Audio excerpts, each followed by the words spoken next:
טוב, אז היום אני באמת אשתף ככה את ההרגשה שלי שיש לי על הלב מאז שפרצה המלחמה בעצם בישראל.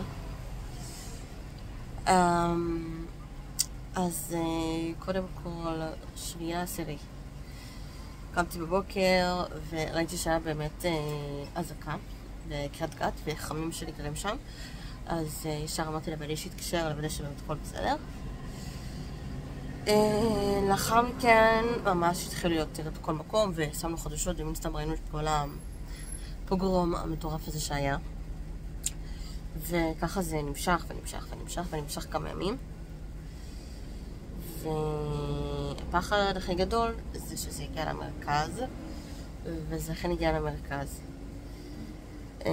וככה הלב שלי עם המשפחות איך אומרים, איבדו תקרם להם הכל, ועם כל התינוקות שחטפו וכל זה. באמת, אני חושבת על הילדים שלי וזה פשוט מפחיד, כאילו, ברמה, כאילו, ממש מטורפת.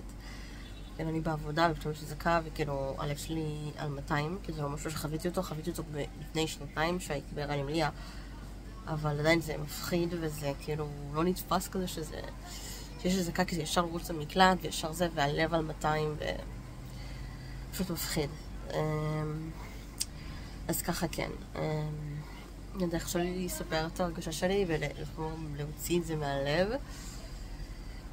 כמובן שאני במשפחות שאיבדו את היקרים להם, יהי זכרם ברוך, ומשתתפת בצער של המשפחות.